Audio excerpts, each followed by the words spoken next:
둔촌 주공이 나중에 집값이 떨어질 수도 있다라는. 떨어질 가능성이 굉장히 높은 거죠. 근데 문제는 저는 이게 참 의도가 나쁘다.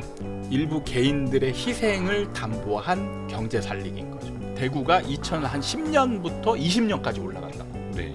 인구가 줄고 있는데 올라갔어요. 매물이 10개 있고 수요자가 2명 있어요. 네. 그럼 어떻게 됩니까? 당연히 떨어지겠죠. 폭등할 수 있어요. 그러니까 인구가 주요한 요인이 아니라는 거죠. 그러니까 중요한 건 뭐냐면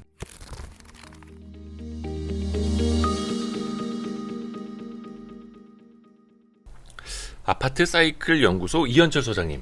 네. 안녕하세요. 새해 복 네. 많이 받으십시오. 아유, 예, 새해 복 많이 받으십시오. 저희가 지난해 11월에 모셨다가 지금 2달 만에 긴급히 이현철 소장님을 다시 모셨는데 네. 이현철 소장님의 이야기를 지금 시점에 네.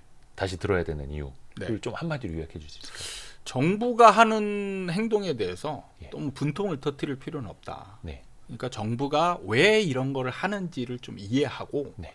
중요한 거는 이런 거는 어떻게 보면 필연적인 거고 이거에 맞춰서 나는 어떤 대응을 할 것인가, 나한테 유리한 거는 뭔가, 그런 대응적인 전략적인 자세로 하기 위해서 이 영상을 보면서 공부를 하는 게 중요하다고 생각이 듭니다. 오늘 이야기가 약간 길어지더라도 꼭 끝까지 보시고 저 뒷부분에 있는 힌트까지 얻으셔야 네. 여러분의 조금의 해안이 더 밝아질 것 같습니다. 그때 11월에 모셨을 때도 저희가 질문 중에 그게 있었어요. 좀 규제를 완화하려고 하는데 정부가 예. 그러면 시장이 좀 뭐 하락 방향이나 속도에 조금 영향이 있지 않을까요? 라는 질문을 드렸는데 네. 그때 해주신 말씀 딱 한 가지로 요약을 하자면 그걸로는 못 막는다. 네. 규제를 완화해도 하락시장, 하락 사이클을 못 막는다라고 해주셨는데 네.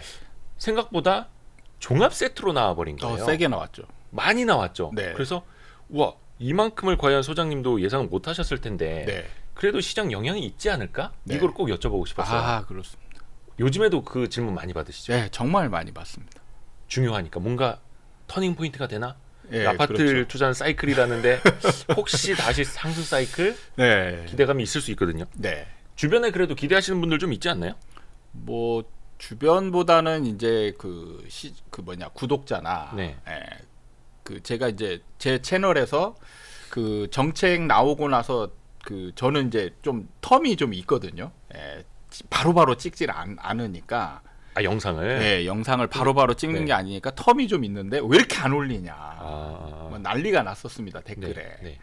뭐 심지어는 너 지금 시장 보고 나서 아. 분위기 보고 지금 올리려고 하는 게 아니냐, 네네네. 꼼수 쓰는 거다, 막 이런 얘기도 있었고, 그만큼 이제 관심이 그쪽에 지금 어떤 쏠려 영향을 있죠. 줄지 궁금하다, 이제 이런 그 생각들이 많았던 것 같아요.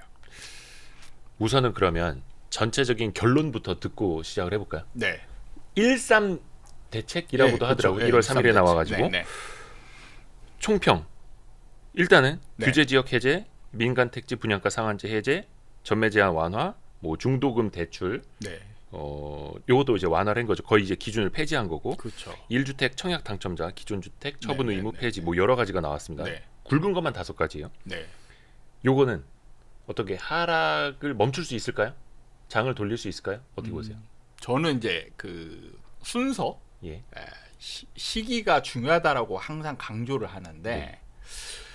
만약에 이게 금리 인상이 멈춘 상황에서 이익에 나왔으면 네. 좀 영향이 있었을 것 같아요. 근데 금리 인상 기조 하에 있잖아요, 지금. 네. 얘가 먼저 나왔거든요. 그럼 얘가 상승 효과를 내려고 하는데 금리 인상으로 인해서 매수자들이 강하게 움직이는 걸 막고 있다는 얘기죠. 그러니까 이것 때문에 제가 정부가, 그러니까 정부의 생각을, 의도를 네. 고민하지 않을 수 없는 거예요. 네. 그러니까 정부가, 제가 항상 지금 정부가 시장을 잘 읽고 있다, 뭐 의도가 정말 있다, 뭐 이렇게 이제 평을 하는데 네. 저는 그렇게밖에 이제 이해가 안 되는 거죠. 그러니까 조절을 진짜 잘했다. 그러니까 풀어주는 거는 네. 지금 저번에 원희룡 장관이 한번 나와서 이런 얘기를 했었거든요. 네. 지금 우리나라 주택 시장에서 지금 가장 문제되는 게 거래 절벽. 그 다음에 미분양 이제 증가. 네. 근데 이거에 대한 대책이 있다 하고 네. 이제 이 대책이 나왔거든요. 네. 그러니까 포커스가 지금 거래 절벽하고 그 다음에 미분양을 어느 정도 이거에 대한 대책으로 이제 포인트가 좀 맞춰져 있고 시장을 돌리는 부분에 있어서는 하락 쪽에 포커스가 맞춰져 있다. 여전히. 그렇죠. 그러니까 방향을 돌리지는 않되 네. 하락 속도만 좀 늦출 수 있는 그 정도의 정책이다. 그렇죠. 그렇게 의도를 하고 디자인을. 그 시기에 맞게 지금 낸 거라고 판단이 드는 거예요. 정부가 그러니까- 그렇게 잘 하나요? 그러니까 제가 그 부분을 네. 저는 솔직히 말씀드리면 냉정하게 말씀드리면 네네. 정부는 예. 지금 우리나라 시장을 제대로 읽을 만한 사람이 없다라고 생각을 하고 있거든요. 네. 그런데 지금 원희룡 장관이 드러나고 나서는 제가 생각했던 부분이나 이런 것들을 굉장히 지금 정부의 입장에서 그러니까 누구 어떤 시장 참여자 뭐 폭락해야 된다 아니면 뭐 상승해야 된다 이런 게 아니고 정부의 네. 입장에서 방향을 정하고 그게 변수가 부작용이 생기지 않게끔 잘 컨트롤을 하고 있다 이런 느낌이 드는 거예요. 그러려면은 진짜 시장을 잘 이해하고 있어야 가능한 부분이거든요. 시장을 잘 이해하고 있고 컨트롤을 스마트하게 하고 있다. 네. 그게 그러니까 제가 직접 만나서 뭐 대화를 나눠본 게 아니니까. 근데 정책이 나오는 행동, 네. 행동이나 이런 걸 시기적으로 봤을 때는 저는 그렇게밖에 못 느끼겠다는 거죠. 물론 이것도 이제 시리즈별로 스텝을 밟으면서 나왔었습니다. 그 전에 네, 뭐 예, LTV를 일부 좀 완화했던 것도 있고 네. 이번에는 뭐 역시나 이게 핵심이라고 하는 DSR 규제 같은 거는 역시 건드리지를 못했고. 그러니까 지금 뭐냐면 다주택자를 풀어주는 듯 하면서 네. 다 풀어주지 않았거든요. 풀어주는 듯하면서 다 풀어주지 않았다. 네. 그게 참 그게 기술인 건데. 그렇죠. 잘못 그러니까 탔다가는 이게 네. 샤워실에 바보처럼 네. 확 갔다가 막 시장 그렇죠. 막 예, 그 급등 만들어 버리고 막 네. 하는데. 그러니까 정부가 항상 이런 행동들을 그 말씀하신 샤워실의 바보 행동을 진짜 잘하거든요. 많이 해왔죠. 네. 그런데 이번 정부는 지금 그걸 안 하고 있어요. 1.3 부동산 대책을 두고 네. 이거 둔주 일병 구하기 아니냐. 네. 둔촌 주공을 너무나 살리려는 대책인데 네. 정부가 왜 그렇게까지 나서느냐라고 또 지적하시는 분들 계시거든요. 네. 요거의 의미를 좀 짚어줄 수 있을까요? 둔주 살리기 맞습니다. 맞아요. 네. 그러니까 그 전매 제한 완화라든지 그렇죠? 네. 실거주 의무 폐지라든지 네. 그러니까 핵심은 뭐냐면 이게 임팩트거든요. 임팩트. 자, 우리 좀 약간 과거로 돌아가서 네. 레고랜드 사태가 벌어졌었죠. 네. 기억하고 계시는지는 모르겠지만 사실은 레고랜드 사태는요 아주 작은 사업 실패 같은 거거든요. 그렇죠. 그렇죠. 근데 이런 게 일반적인 상황에서 이게 일어나면 크게 번지지 않습니다. 맞습니다. 그냥 그 뭐 강원도의 뭐 일부 사업장. 뭐 사업에 그냥 실패. 그래가지고 뭐 강원도지사만 좀 욕 먹고 뭐 이런 상황으로 번질 그런 그냥 아주 작은 사업이거든요. 네. 근데 문제는 이게 일파만파 퍼졌단 말이에요. 그러니까 채권 시장의 체력이 떨어졌을 때 그 파증이 확 일어나니까. 그렇죠. 그러니까 이게 중요한 겁니다. 아하. 그러니까 주변 여건 상황이 어떤 상황이 되어 있느냐에 따라서 어떤 중요한 현장 예. 이게 이제 이 일파만파 퍼질 수 있는 그 역할을 하는 겁니다. 그래서 레고랜드 사태가 원래 2천억으로 막을 거를 200조로 막았다. 이런 얘기가 나오는 거잖아요. 네. 그게 바로 지금 둔촌주공이 딱 그 상황인 거예요. 지금 부동산 시장이 안 좋은데 네. 저 둔주 일병이 쓰러지면 그렇죠. 일파만파. 일파만파 퍼질 수 있는 그런 상황인 겁니다. 그러니까 만약에 둔주가 네. 지금 지금 처한 상황이 뭐냐면 급전을 빌렸어요. 예, 많이 빌렸죠. 급전을 거의 8천억 가까이 빌려서 네. 그거를 지금 이번에 바로 갚아야 돼요. 예. 그러니까 이 갚을 돈이 뭐에 의해서 생기느냐? 분양받은 일반 그렇죠. 분양받은 계약금이 들어오는 그 돈. 그리고 이 계약률이 어느 정도가 되어야 그 돈이 마련이 되느냐? 그러니까 근 80% 가까이 되어야 됩니다. 그러니까 지금 둔촌주공의 계약률이 80%가 넘어야 일파만파 퍼지는 사태가 벌어지지 않는다는 거예요. 그러니까 정부 입장에서는 지금 둔주 구하기를 해야 되는, 정부 입장에서는 해야 되는 거예요, 지금. 그래서 말로는 둔주 구하기 아니다라고 하지만 지금 모든 정책이 정말 센 정책이 나왔잖아요. 사실 규제 지역 해제만 해도 세거든요. 네. 그러니까 저는 서울 지역의 규제 지역이 한 3분의 1 정도 풀어질 거라고 예상을 했어요. 아, 근데 생각보다 더 많이 풀린. 4개 빼고 다 풀렸잖아요. 그렇죠. 그러면 지금 거의 80% 풀은 거예요. 예. 그러니까 너무 많이 푼 거죠. 그것만 해도 센 겁니다. 근데 거기에 지금 분양권에 포함되는 그런 여러 가지 규제가 지금 다 풀렸단 말이에요. 네. 엄청 센 거죠. 네. 그게 지금 뭐냐면 핵심이 둔주 구하기라는 거예요. 그러니까 미계약률을 줄이기 위한 그 행위라는 거죠. 근데 문제는 저는 이게 참 의도가 나쁘다. 왜? 잠깐, 근데 이게 시장에 파장이 미칠까봐 네. 어쩔 수 없이 둔촌주공을 이제 살리려고 막 푸는 건데 그렇죠. 의도가 나쁘다고요? 나쁘죠. 나쁘다는 게 뭐냐면 예. 일부 개인들의 희생을 담보한 경제 살리기인 거죠. 일부 개인들의 희생을 담보한. 그게 뭐냐면 원래 그냥 만약에 놔뒀다라면 네. 계약은 어느 정도 할 사람들은 하겠죠. 예. 그러면 계약을 안 하려고 했던 사람이 이 네. 규제 완화로 인해서 마음을 돌린 사람이 있을 거 아니에요. 네. 그래서 계약률이 늘어날 거 아닙니까? 그렇죠. 그럼 이 사람들이 피해자가 되는 거죠. 그래요? 어떻게요? 분양을 받아놓고 내가 청약통장 날리더라도 계약은 하지 말까 했던 사람들이. 그렇죠. 근데 그 사람들이 다시 계약을 한 게 왜 피해가 되는 걸까요? 자, 여기서 시점을 지금 상태로만 정지시켜 놓으면 안 되는 거예요. 미래를 봐야 된다. 추세적인 흐름으로. 혹시 그 말은 둔촌주공이 나중에 집값이 떨어질 수도 있다라는? 떨어질 가능성이 굉장히 높은 거죠. 왜냐하면 지금 하락장이잖아요. 둔촌주공만의 얘기가 아닌 거예요. 주변 아파트 가격이 다 떨어지는데. 그쵸. 그 주변 집값이 지금 많이 싸진 상황이어서 이거 계약을 하지 안 하는 말까. 거죠. 거기서 더 상황인데. 떨어지면 둔촌주공도 가격이 떨어지는 거죠. 그러면 안 하려고 했던 계약자가 피해를 입는 상황이 되는 거죠. 잠시만요. 그럼 요 지점에서 많은 분들이 요 영상을 퍼다가 둔주라든지 아파트 이제 커뮤니티 글을 올리면서 이현철 소장이 둔촌주공 계약하면 안 된단다. 이번 정책에 이건 속는 거란다. 이렇게 또 퍼나르실 수도 있거든요. 뭐 그거는 제가 뭐 어쩔 수 없는 부분이고. 네네네. 욕을 먹더라도 사실을 알려야 될 건 알리는 필요가 있고. 물론 이제 이현철 소장님의 관점입니다. 제 관점이죠.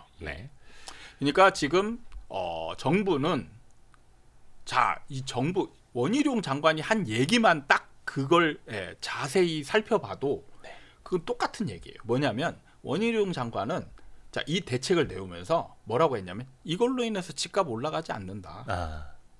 안 올라간다. 떨어진다. 그러니까 미분양하고 거래 절벽만 해소하려는 거다. 그렇죠. 그러면 뭐예요? 그러면 이 대책으로 인해서 집을 산 사람이 하락하는 상황을 맞는 거잖아요. 그럼 그 사람이 손해 보는 거죠. 근데 이 대책을 안 해놨으면 그걸로 인해서 안 사려고 했던 사람이 사는 행위는 안 벌어지잖아요. 그냥 시장에 맡겼으면. 그렇죠.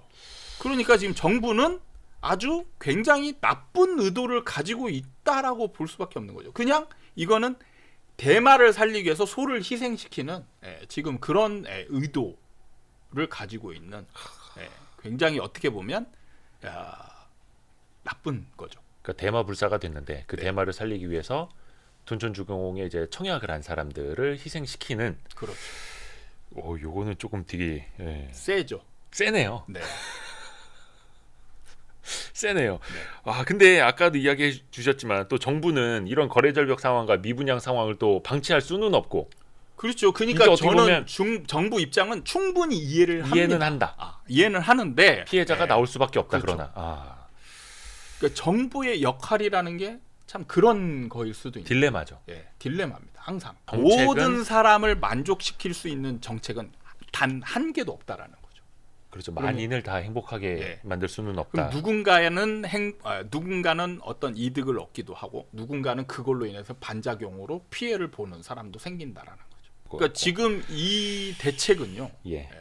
그러니까 너무 그 우리나라 경제에 미칠 파장이 큰 현장이기 때문에 이 네. 현장을 살리기 위해서 어떻게 보면 일부 계약자들의 희생이 필요했다. 정부 입장에서. 그러니까 이게 이제 예. 다 좋은 상황이 되려면 예. 집값이 올라가면. 근데 집값이 올라가잖아요. 네. 그러면 규제를 내놓기 전에 집값이 떨어질 것 같아서 청약을 포기했던 사람들. 네. 이 사람들이 또 피해자가 되는 거죠. 아, 집값이 올라가면. 예. 그렇죠. 난 청약을 안 했는데. 그렇죠. 그래서 제가 청약을 포기한 사람들이 최근에 보니까 나온 뉴스들이 있어요. 청약을 포기한 사람들이 불통을 터뜨리고 있다. 아, 규제를 이렇게 풀 줄은 몰랐다. 그렇죠. 그래서 그분들한테는 어디나, 제가 울지 마라. 당신네들이 승자가 될 수 있다. 그렇죠. 청약 안 한 사람이 승자가 그렇죠. 될 수 있다. 이런 상황에서는 오히려 정부가 이렇게 여러분한테 규제를 미리 안 넣어서 청약을 포기하게 만든 게 오히려 여러분한테는 좋은 행위다. 그러니까 예. 이건 누군가는 피해자가 생기는 사실 정책. 그게 시장이죠. 네. 그게 또 정책이고. 근데 또 그분들 입장에서는 둔촌주공에 청약을 안 하신 분들 입장에서 저기 건너편 네. 다른 동네 가면 네. 또 지금 싸게 살 수 있는 상황 아닙니까? 그러니까 이게 싸게 사지만 집값이 올라가야 싸게 산 거죠. 결과적으로. 네. 그러니까 항상 가격 중심이나 뭐 지금 시점에 이걸로 접근하면 안 돼요. 항상 추세, 예. 흐름.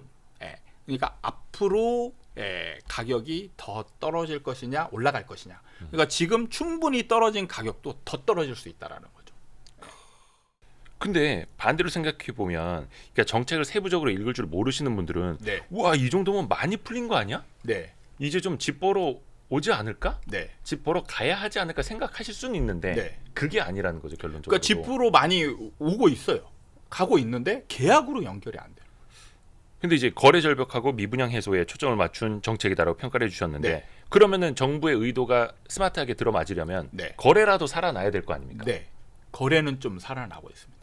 한 일주일 조금 더 지났을 뿐인데. 네. 그렇죠? 그게 뭐냐면 지금 이제 시장 참여자 뭐 예를 들면 이제 매도자들이 네. 급매물을 걷어들이지 않은 아파트들은 급매물이 지금 소진되고 있어요. 거래가 되고 있다는 얘기죠. 아, 급매물이라도 팔린다. 그렇죠. 그런데 이제 호가를 좀 빨리 올리는 아파트들이 또 있거든요.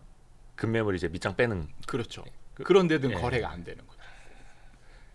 그건 어떻게 읽어야 됩니까? 어떤 의미일까요? 이거는 이제 과도한 시장 반응, 그러니까 그 기대 심리가 너무 크면 네네. 제가 항상 강조하듯이 매도자가 욕심이 너무 많으면 오히려 독이 된다.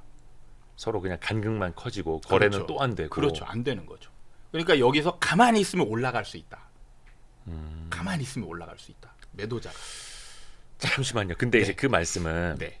뭔가 그래도 이제 계단식으로 한번 쭉 가는 건 없으니까 네. 하나씩 이제 물량을 잡아먹으면서 오르는 건데 네. 누구나 내가 이 밑밥 깔아주는 대상이 되고 싶진 않아라고 생각을 하니까 올려버리는 거잖아요. 그렇죠.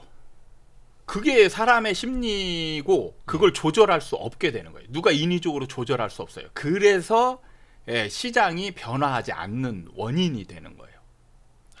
신기하게도.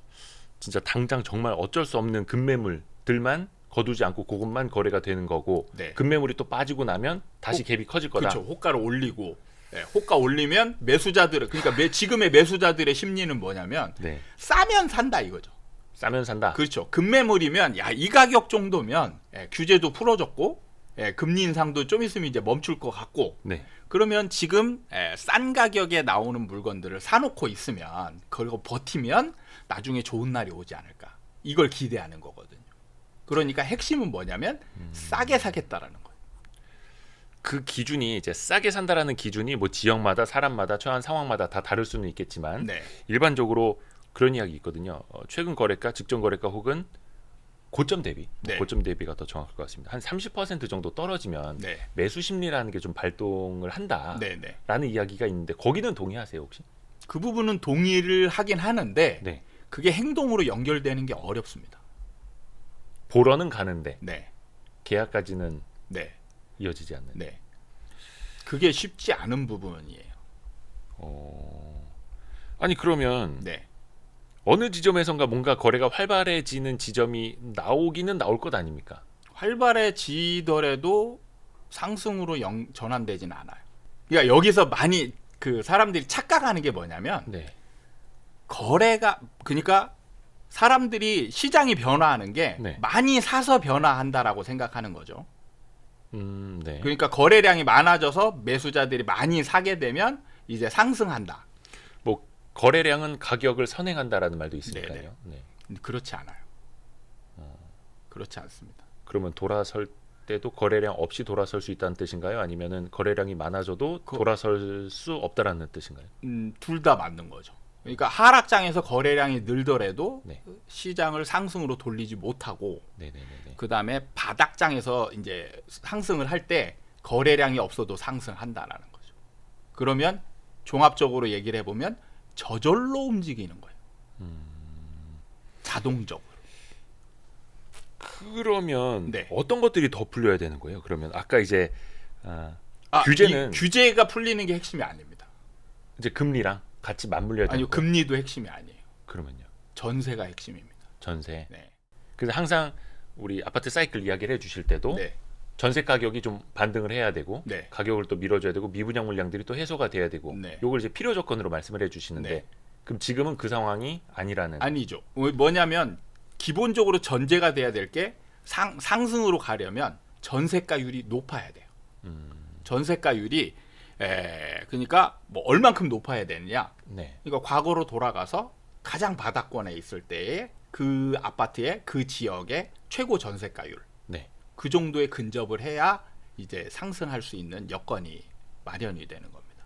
뭐 예를 들어서 예전에 그래도 한 80% 언저리의 전세가율이었던 집은 그렇죠. 다시 그 근처까지 와야 되는 거죠. 근데 예를 들어서 집값이 떨어지면 네. 전세는 가만히 있으면 전세가율은 올라가는 네, 것처럼 맞습니다. 보이지 않습니까? 그렇죠. 근데 이제 올라가는 같이 거죠. 전세 가격도 같이 떨어졌으니 그럼 전세가율도 같이 떨어지는 거죠. 서울의 전세가율이 50%대였거든요. 작년에 서울의 전세가율이 50%, 네네. 뭐 10억 집이었으면 전세 가격은 5억. 네, 그 정도. 그런데 지금 서울의 아파트 매매 가격이 네. 뭐 많이 떨어졌어요. 심지어는 뭐 20에서 30% 떨어진 아파트들도 수두룩하고. 네. 그러면 전세가율이 원래 올라가야 맞거든요. 네. 근데 지금 전세가율이 오히려 더 떨어졌어요. 오, 그래요? 네. 그 얘기는 뭐냐면 지금 올해 그러니까 작년에 전세가가 같이 떨어졌다는 얘기죠. 많이.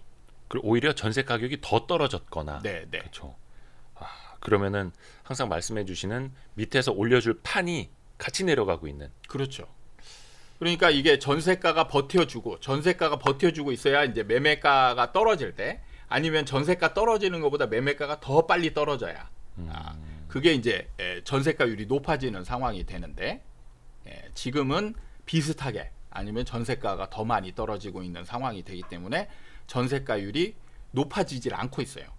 전세가율이 높아지지 않으면 전세가 매매 시장에 영향을 줄 수 없습니다. 그러니까 지금은 뭐 만약에라도 지금 전세 가격이 만약 올라가면 매매 시장이 움직이느냐? 움직이지 않아요. 원체 낮아서 전세 네, 가격이 예. 어느 수준까지 다시 말씀하신 것처럼 영향을 줄 수 있는 가격대까지 올라와야 영향을 주게 되는 거죠. 그게 이제 바닥권에 한참 하락을 하고 나면 그래서 제가 5년 얘기하잖아요. 예, 지난번에도 이제 한 하락장 5년 간다고. 네, 5년 정도 지나면 이제 저절로 전세가율이 굉장히 높아집니다. 그럼 그때부터는 이제 전세가가 매매 시장에 직접적인 영향을 주게 돼요. 간접적인 영향이 아니고 직접적인 영향. 근데 전세 가격이라는 게 사실 집값이 너무 비싸서 네. 집은 못 사겠고 그냥 전세로 살자. 네. 그리고 어느 정도 집값이 많이 떨어져 있으면 전세 가격이랑 비슷하니 그냥 집을 살까? 네. 이렇게도 이제 심리를 움직이는 거잖아요. 그 부분은 좀 다른 거예요. 그럼 어떻게 될까요? 그러니까 전세가가 높아지고 네. 그다음에 집값하고 비슷해졌다라고 해서 사람들이 집을 사는 쪽으로 선택하는 게 아니고요. 오히려 그때 되면 집을 더 안 사게 돼요. 아, 그래요? 예. 그 무주택자 입장에서는 그냥 네. 뭐 전세 가격이랑 그 집값이랑 비슷하면 네. 어차피 전세 대출도 좀 받아야 되면 그 돈으로 네, 그냥 주택담보대출을 받아서 집을 그냥 사버리자. 네. 집 없는 서름 날려보자. 이럴 수도 있고 저도 과거에 그래서 집을 그거는 샀던 이제 건데. 일부의 사람들이 그런 거고 네. 그로 인해서 시장이 변하지는 않아요. 그러면- 그런데 대부분의 사람들은 이런 생각을 가지죠. 네. 하락장에서 바닥권이 되면 어떤 생각을 하냐면 하락장이 계속 될 거라고 생각하는 거죠. 그러면 이때 이제 어떤 생각을 하냐면 전세 상품의 특성을 이해를 해야 돼요. 같은 주거만 해결할 때는 자가와 예. 전세와 비교했을 때 전세가 월등하게 좋거든요. 같은 상품이라면 네. 주거만 해결할 때. 네. 주거만 해결하려고 할 때, 그러니까 집값이 안 올라갈 때는 전세가 월등하게 유리한 거예요. 집값에 기대감이 1도 없을 때. 네. 그러니까 하락장이 계속되고 있는 상황이었잖아요. 네. 바닥되면 사람들이 뭐 반등이나 이런 거에 대한 기대치가 거의 없는 상황입니다. 그래서 전세가는 올라가고 매매가도 올라가려고 꿈틀거리는데 네. 시장 참여자들, 특히 무주택자들이나 뭐 집을 사야 될 사람들은 집을 더 안 사는 쪽을 선택하게 되는 거예요. 어차피 올라갈 것도 아닌데 뭐하러 집을 사냐 막 이런 그렇죠. 심리가 더 강하다. 그래서 더 특이하게, 그러니까 지금 다 까먹으셨는데 네. 박근혜 정부 때 전세난이 있을 때 네. 전세가가 올라가고 매매가가 올라갔어요. 그런데 임차인들이 그런 상황이면 말씀하신 대로 하면 다 매매로 돌아서야 되잖아요. 네. 매매로 돌아서지 않고 그냥 그렇게 그 어려운 전세를 찾아서 계속 헤매고 다니면서 전세를 계약을 했거든요. 부동산 시장이 안 좋으니까 예. 집값이 안 오를 것 같으니까. 그렇죠. 안 오를 것 같다라고 판단하면은 오히려 전세가 안전하니까 그 끝내 전세. 예, 전세를 택하는 거예요. 근데 그게 역설적으로 집값을 올리는 행위가 되는 거죠. 약간 요거는 이제 곁가지 질문일 수는 있는데 네. 뭐 전세 사기다 뭐다 하면서 네, 또 네. 그리고 고금리 시절이어서 네. 전세보다 이제 월세로 돌리는 경우들이 좀 많다 하지 않습니까? 네. 이것도 그러면은 어떻게 전세가가 영향이 줍니다. 그 매매가를 끌어올리는데 영향을 주는 거예요? 그냥 전세 네. 자체가 줄어들면? 네. 그게 뭐냐면 필연적으로 네. 필연적으로 어떻게 되냐면 하락장에서는 네. 예를 들면 지금 같은 경우는 이제 그 금리가 급등하고 있으니까 네. 전세랑 월세랑 비교했을 때 월세가 좀 상대적으로 나아 보이는 게 있거든요. 그러니까 세입자 입장에서는 예, 그러니까 이제 세입자가 월세를 지금 택하고 있는데 네. 이 금리 인상이 멈추게 되면 멈추거나 이제 어느 정도 좀 완화되면 다시 전세가 좋아져요. 그렇죠. 뭐 금리가 낮아질 때. 예, 그리고 월세는 어느 정도 그에 맞춰서 또 올라가기 때문에 네. 그래서 항상 월세는 항상 특수한 지금처럼 금리가 급하게 올라가는 상황이 아니면 네. 무조건 임차인 입장에선 전세가 좋습니다. 월세보다. 아. 그래서 임차인은 전세를 선호해요. 네. 근데 하락장이면 투자자들 입장에서 네. 갭 투자를 했던 예. 새로운 갭 투자보다는 이제 갭 투자를 해가지고 지금 가지고 있는 사람들 입장에서 근데 하락장에서 팔려고 했는데 안 팔려요. 그렇죠. 그러면 갭 투자 전세로 지금 임차를 맞추고 있으면 이 사람 무조건 손해예요. 그렇죠. 집값은 떨어지는데 뭐 들어오는 돈은 없잖아요. 전세 세입자 못 구해서 오히려 막. 네, 네. 예. 그러니까 이때 뭘 하냐면 전세가 만기돼서 나가잖아요. 그러면 그때 월세 세팅을 합니다. 그때. 예. 근데 그것도 이제 전세금을 돌려줄 여유 자금이 좀 있었어야 되는 거고. 근데 그때 되면 대출이 어느 정도 규제가 다 풀려 있어요. 아. 그래서 지금 규제가 막 풀어주잖아요. 왜 전세 보증금 반환 대출 이런 그렇죠. 거. 예. 그래서 대출을 얻는 게 어렵지 않게 됩니다. 그래서 투자자들이 이제 하락장이 되면 전세를 월세 세팅으로 돌려요. 그러면 자 여기서 중요한 부분이 뭐냐면 전세 공급이 줄어들게 되는 거죠. 아, 돌고 돌고 돌아서. 네. 하락장에서는 그래서 무조건 전세 공급이 줄어들게 됩니다. 그리고 전세 수요는 증가하죠. 이게 자동적으로 되는 거예요. 자동적으로. 그러니까 이 전세라는 아주 우리나라에만 있는 특수한 상품이기 때문에 굉장히 좋은 상품이거든요. 임차인 입장에서. 그래서 이쪽으로 쏠림 현상이 생기는 아주 자동적인 필연적으로 생기는 그 현상이 발생을 합니다.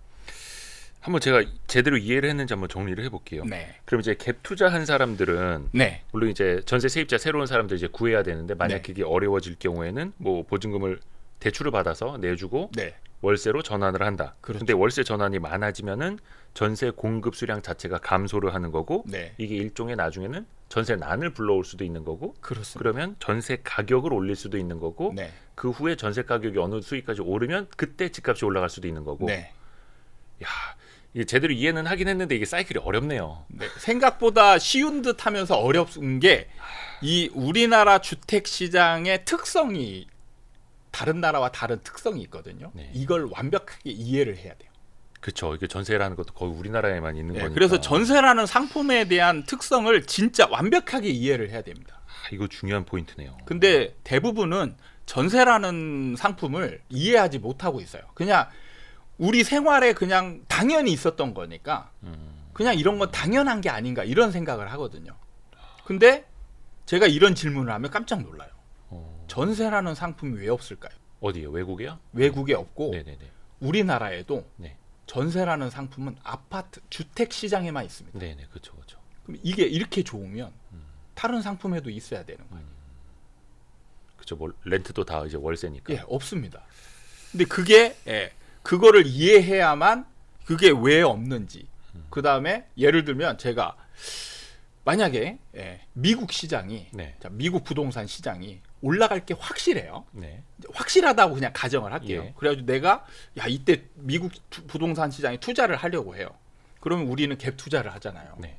그럼 미국 가서 우리나라에서 갭 투자라는 게 있었으니까 네. 미국에 가서 전세라는 상품을 놓으면 그러면 야 이건 임차인한테 너무 좋은 거잖아요. 네. 그러면 수월하게 전세를 맞추면서 나는 적은 돈을 들여가지고 갭 투자. 갭 투자를 할 수 있잖아요. 네. 이게 가능할까요? 글쎄요. 제도적으로 그게 가능한지를 몰라가지고 미국은. 제도적인 문제가 아니고 이건 일종의 사금융이거든요. 그냥 계약 대 계약이니까. 그렇죠. 계약자한테 너한테 난 전세 줄 테니까 너는 지금 다른 데 가면 월세로 가야 되잖아. 근데 월세 너무 비싸. 근데 전세로 네가 나한테 보증금을 뭐 몇 억 맡기고 있다가 네가 나갈 때 계약 기간 끝나고 나면 나 이거 그대로 돌려줄게. 그럼 너한테 손해 보는 게 하나도 없지 않냐? 얼마나 좋아. 글쎄요. 근데 안젤리나 졸리가 우리나라에 와서 이런 상품을 보고 깜짝 놀랐대잖아요. 이런 게 있어? 이렇게 좋은 게? 뭐 아들 집 구해준다고 그렇죠. 왔었는데. 네. 그래서 야 그걸 내가 활용하면 내가 미국 가서 이런 투자를 할 수 있잖아요. 네. 할 수 있을까? 제도적인 문제가 아니고 사금융입니다. 근데 돼요 안 돼요? 불가능해요. 왜 안 믿어서 그런가요? 그렇죠. 아니면은- 임차인이 예. 이 전세라는 상품을 이해할 수 없는 거죠. 이게 좋은 거지만 왜 나한테 이걸 줘? 그리고 네가 나중에 만기 때 돈을 돌려준다는 보장이 있어야지. 안 돌려주면 나는 어떻게 돌려받아? 우리나라는 뭐 또 특수하게 전세 보증금 반환 보험 뭐 이런 것도 있고 보증보험. 지금 우리나라는 처음에 이제 임대차 보호법이 생기면서 그러니까 임대차 보호법 생기기 전에는 네. 사기를 많이 당했습니다. 실제로 전세 사기를 굉장히 많이 당했어요. 그러니까 뭐냐면 예를 들어서 그 이대호 기자님이 네. 임대인이에요. 네. 제가 전세로 들어갔어요. 그런 다음에 기자님이 다른 분한테 집을 팔아버렸어요. 네. 그래가지고 산 사람이 저한테 나가라고 하면 저 이제 전세 보증금 돌려주세요. 그랬더니 내가 왜? 난 너한테 전세 보증금을 받은 적이 없는데? 그럼이 왜 그냐면 사금융이기 때문에 저는 이대호 기자님한테 돈을 준 거잖아요. 근데 지금 C라는 새로운 사람이 지금 집을 산 거잖아요. 이 사람한테는 대항력이라는 게 없습니다. 그러니까 그거는 이제 그 보호 법안이 만들어지기 전에. 그렇죠. 예. 예전에는 그래서 이런 사기를 굉장히 많이 당했어요. 그래서 이제 정부가 이거는 안 되겠다. 어쨌든 지금 우리나라에 굉장히 활성화된 제도인데 그래도 임차인이 사기 안 당하게끔 보호를 해야 되겠다 해서 만들어진 게 임대차 보호법이에요. 그래서 이제 이거를 대항력을 이 C라는 사람에게도 대항력을 가질 수 있게 확정일자라는 걸 만든 거죠. 네. 이게 등기가 되어 있지 않아도 그러니까 물권화 시킨다라고 하죠. 이게 채권인데 네. 채권은 개인 대 개인의 이제 권리거든요. 네. 근데 이거를 물권화 시키는 거예요. 물권화 시킨다는 건 물권은 이 상황을 모르는 모든 사람한테 대항력을 가지게 되는 거예요. 그렇게 하면서 제도적으로 우리나라에서 보완이 되면서 이 전세금이 안전한 어떻게 보면 이제 뭐 지금 전세 사기도 일어나고 하지만 근본적으로는 안전한 상품이 된 거예요. 그러니까 이런 기본적인 전세라는 특수한 상품에 대한 이해도가 지금 우리나라 사람들이 거의 없어요. 왜냐하면 당연한 거라는. 근데 물론 이제 정부의 대책을 이야기하다 여기까지 왔으니까 네. 다시 정부의 대책으로 이야기를 넘어가 보면 정부가 그렇다고 해서 네. 집값을 좀 받치기 위해서 전세 가격을 올릴 수 있는 대책을 내놓을 수는 없는 거잖아요. 그렇죠. 네. 네. 그럼 말이 안 되는 네. 거고. 야, 이거를 그럼 뭘 기다려야 되나? 그러니까 정부가 지금 상황에서 집값을 상승으로 만들려면 네. 사실 이제 순서를 잘 만들고 그 강도를 아주 세게 해야죠. 순서. 네. 그러니까 지금 옥죄고 있는 게 없어야 돼요. 일단은. 남아 있는 게 뭐가 있죠? 오히려 일단은 거의 다 지금 풀렸다고 하니까. 지금 대외적인 문제에서는 금리가 지금 옥죄고 있는 게 크죠. 네. 그러니까 일단 금리가 사라져 있어야. 네. 그러니까 금리가 사라지면 올라가는 게 아니고 네. 금리가 올라가는 게 멈추면 옥죄고 있는 게 사라지는 거예요. 그러니까 여러 조건 중에 하나가 풀리는. 그렇죠. 근데 상당히 중요한 네. 것이 풀리는. 그런 상황에서 지금과 같은 정책이 임팩트 있게 종합 대책이 확 나오면 그때는 반응을 좀 세게 할 수 있는 거예요. 맞물리면서. 네. 근데 그때도 그러면은 자연스럽게 전세 가격부터 먼저 올라야 된다라는 말씀을 계속 해주고 계시니까. 네, 네. 그러면은 금리가 혹여나 낮아지고 네. 규제는 지금처럼 많이 풀려 있고 네. 하면 그때도 집값 들썩이는 것보다 전세 가격이 먼저 움직일 수 있다라는 네. 논리일까요? 그러니까 이게 뭐냐면 우리나라 사람들은 이게 이제 하락을 경험하면서 네. 전세가 너무 좋다라는 걸 알게 돼요. 그러니까 지금은 사실 실거주가 괜찮다. 네. 뭐 이렇게 얘기를 하잖아요. 네. 그러니까 상승장을 너무 오래 겪어서 예. 전세가 좋은 거를 까먹었어요. 상승장일 때 당연히 내 집이 있어야 해지가 되고 하는데. 그렇죠. 까먹는 거예요. 왜냐면 왜 전세 오래 사시는 분들은 네. 뭐 계속 집 뭐 2년 4년마다 비워줘야 되고 네, 네. 전세금도 올려줘야 되고 눈치 보이고 그렇죠. 그런다고 생각을 하는데 네. 이게 그게 하락장일 하락장이 때는 되면 그런 거는 충분히 즐길 수 있는 거예요. 고통은 집주인의 것. 네. 야. 그러니까 이게 어떤 현상을 오랫동안 겪으면 네. 그 나머지 반대 방향에 있는 걸 까먹는 거예요. 그러니까 지금 상승장이 너무 오래 지속되어서 네.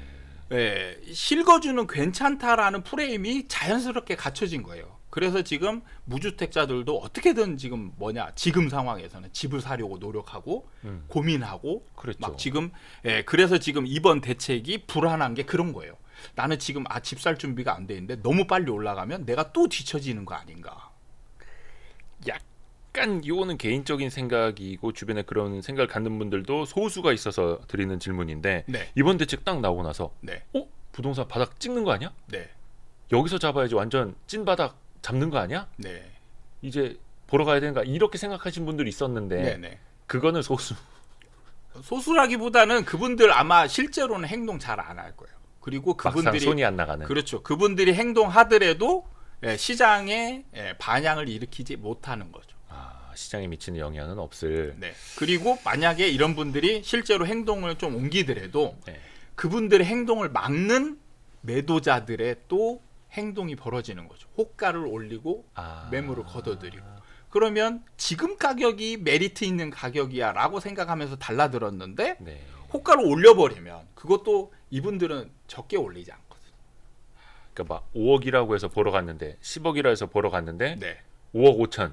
5억 5천 정도는 아니고 6억. 6억. 이 정도 되는 거죠. 막 10억짜리 11억 다시 올려버리고. 그렇죠. 그러면 이걸 사는 의미가 없어지는. 그러면 이제 에이씨 이러면서 오죠. 그렇죠. 그렇게 해서 돌아서잖아요. 네. 그럼 다시 좀 있으면 전화가 오죠. 다시 낮춘대 이러게. 예. 그러면 이 사람 살까요?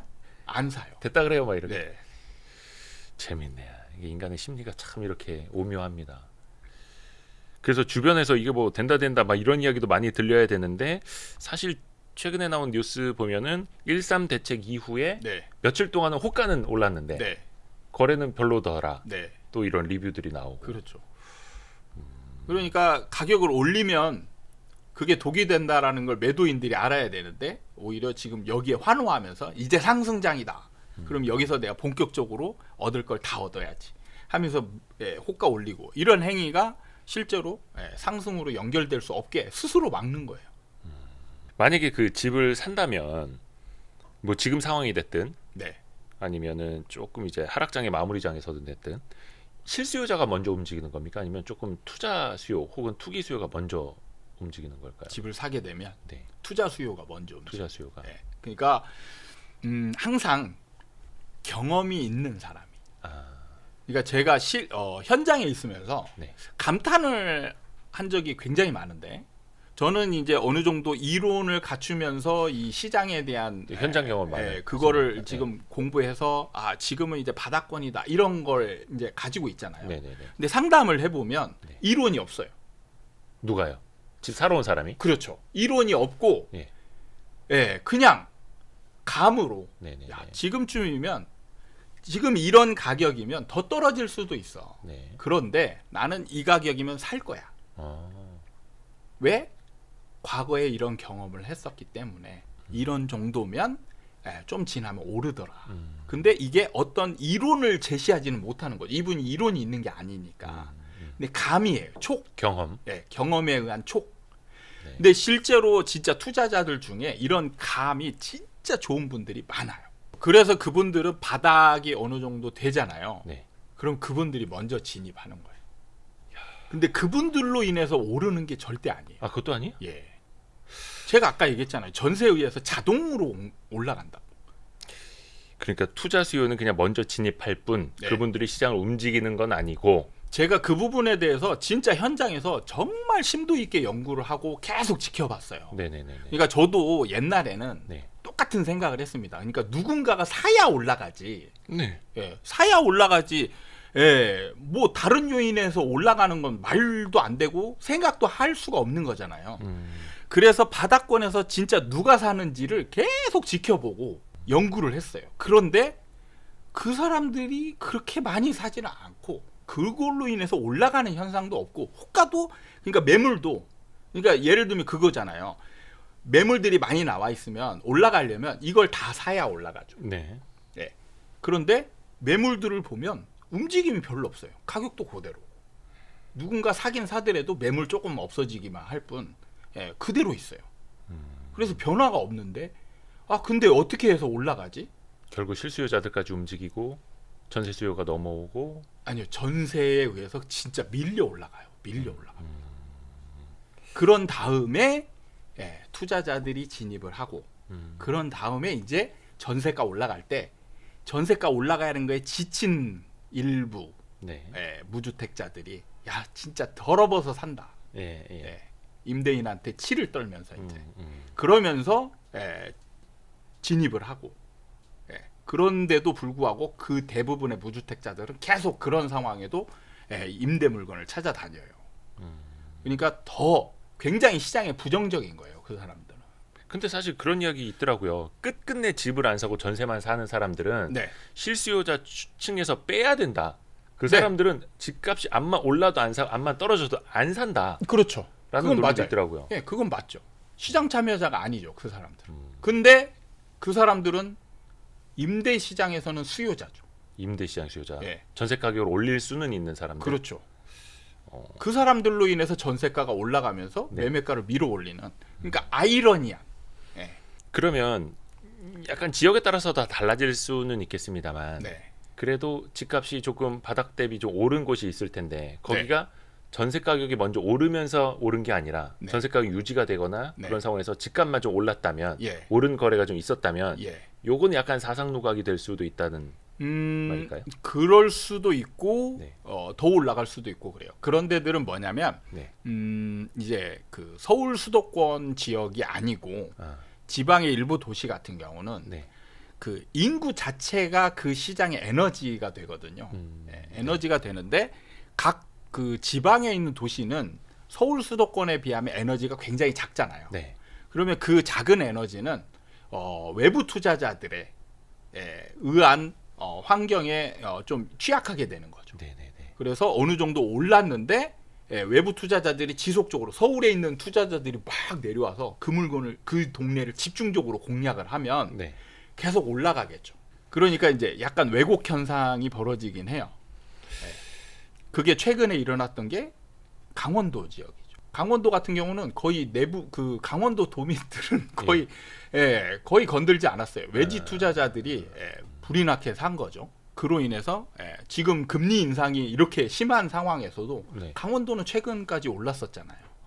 불장이었거든요. 그럼 지금도 안 빠지고 있어요? 지금 거의? 이제 조금씩 빠지고 있는 중인데, 네. 그러니까 어느 정도 이제 굉장히 너무 많이 올랐다 이런 게 되니까 이제 서서히 그걸 받아줄 사람이 없는 네. 상황이 되면 이제 서서히 빠지는 거죠. 약간 그 수도권하고 이제 지방 아파트 격차가 네. 그 상승장에서는 굉장히 커졌었는데 네. 하락장에서는 그 격차가 유지가 되면서 빠지는 거야 아니면 어떻게? 이게 사이클이 서로 다르기 때문에 네. 오히려 역전되는 상황도 벌어질 수 있어요. 역전이라면 어떤 역전? 지방의 도시가 오히려 수도권, 서울은 아니어도 네네네.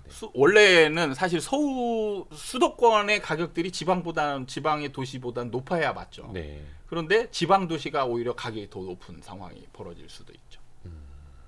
지방 광역시가 그렇죠. 수도권 일부보다 네, 하락장에서도 그렇죠. 근데 그러니까 둘 다 하락장이면 마디 그 사이클이 같다. 네. 그러면은 그런 현상이 벌어지지 않는데 사이클이 이제 어긋나면 네.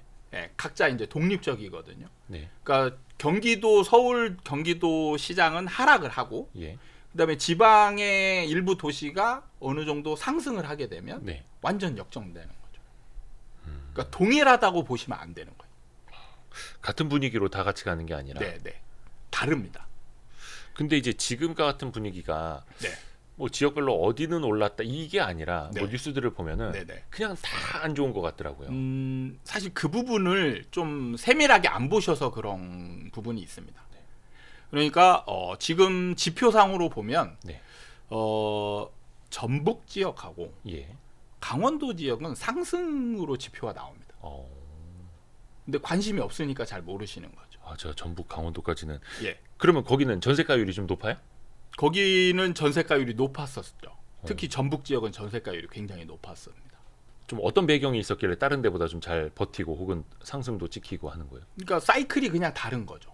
바닥을 찍고 이제 전세가 올라가면서 매매가 상승 분위기가 뒤늦게 이제 오는 그런 도시들이 있는 거고.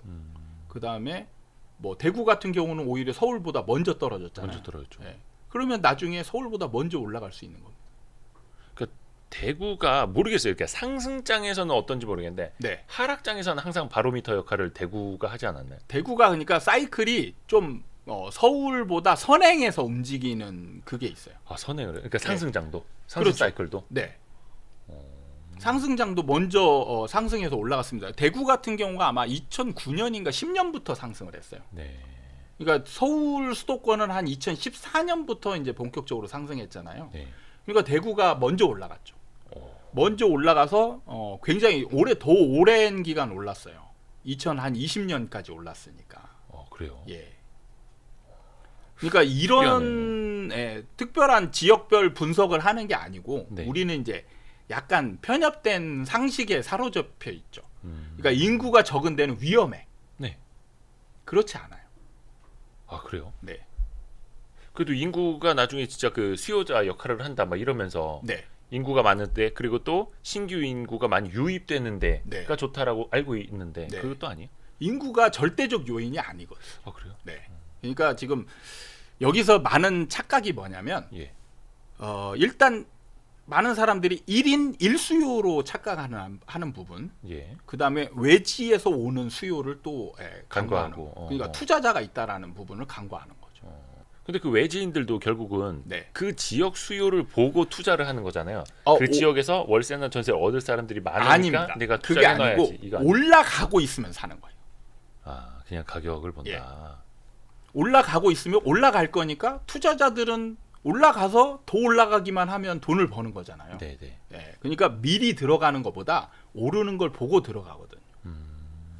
근데 그 오르는 거는 내재적으로 거기에서 전세나 임대차 시장에 의한 조건에 의해서 인구가 줄어들더라도, 그러니까 제가 이제 첫 번째 책에서 네. 인구가 줄어들더라도 집값이 올라갈 수 있다 이런 얘기를 했거든요. 네. 그게 뭐냐면 그 대표적인 도시가 대구예요. 대구가 2012년부터 인구가 줄기 시작했습니다. 네. 근데 아까도 얘기했잖아요. 대구가 2010년부터 20년까지 올라갔다고. 네. 인구가 줄고 있는데 올라갔어요. 왜 올라간 거예요? 그러면은 인구가 줄고 있는데. 그러니까요. 그러니까 인구가 주요한 요인이 아니라는 거죠. 그러니까 지금 상식적인 부분에 있어서 잘못 알고 있는 게 너무 많다라는 거예요.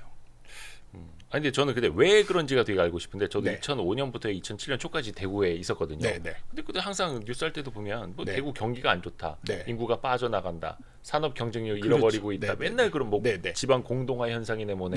그래서 경기 되게 안 좋은 줄 알았어요. 맨날 네, 그런 네, 뉴스만 네, 하고 네. 앉아 있으니까. 네. 근데 집값은 왜 오르는 거예요? 그거를 이해시키려면 네. 시간이 너무 많이 걸립니다. 그게 진짜 중요한 거는 전세예요. 전세 네. 역시 전세. 네. 근데 제가 간단하게 이제 인구가 줄어도 전세가가 올라가는 원리를 간단하게 설명드릴게요. 네. 예를 들면 자, 임대 물건이 10개가 있어요. 네.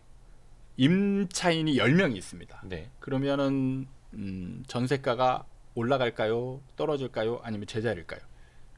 그냥 질문을 직관적으로 듣고 답 드리자면 네. 그대로일 것 같은데. 그렇죠. 예.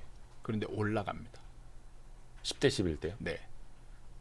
어떻게? 그러면 또 조금 더 과장되게 얘기해 볼까요? 네. 임대 물건이 10개고 예. 임차인이 예.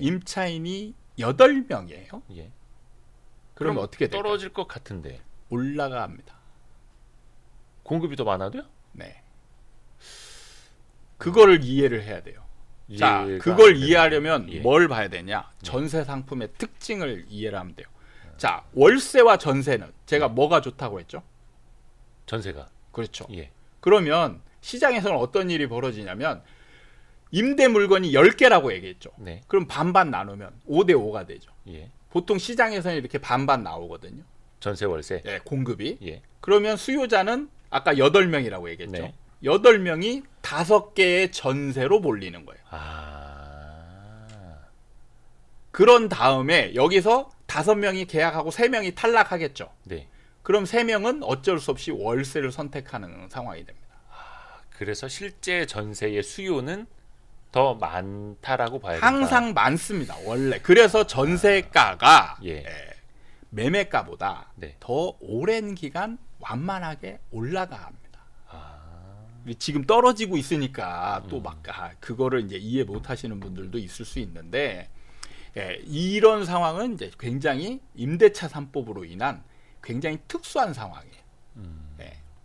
그리고 이제 이게 임대차 3법이 자리를 잡으면 제가 말씀드린 똑같은 상황으로 또 이제 시장이 자리를 잡게 됩니다.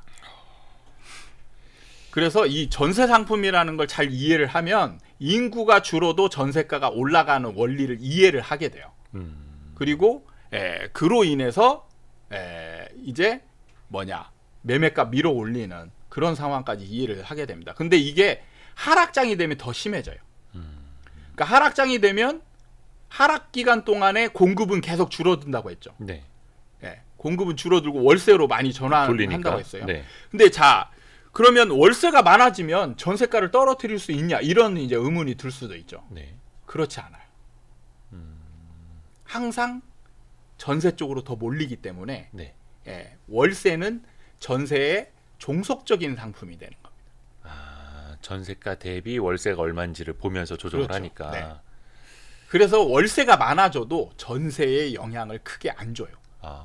그래서 실제로 전세 난 때 월세 매물은 주변에 많았어요. 전세 물건이 없던 거지. 근데 전세 물건을 그렇게 찾아서 열심히 다니는 거예요. 그래서 또 전세 가격이 올라가고. 예.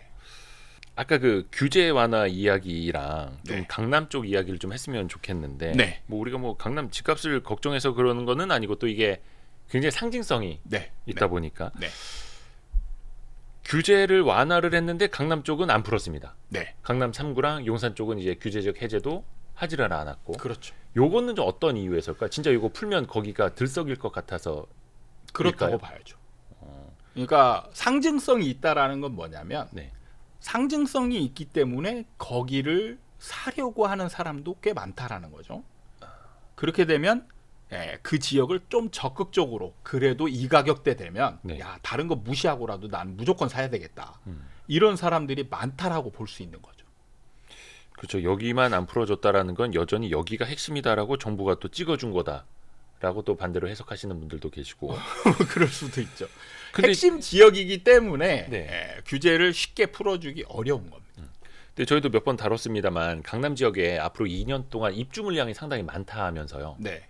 그러면 입주 물량이 많으면 집값에 좀 안 좋은 쪽으로 네. 영향을 받을 것이고 네. 그러면 또 역설적으로 규제를 풀어도 되지 않았을까 싶은데 네. 이 상관관계는 좀 어떻게 봐야 될까? 좀. 그거는 이제 보고 풀어주겠죠.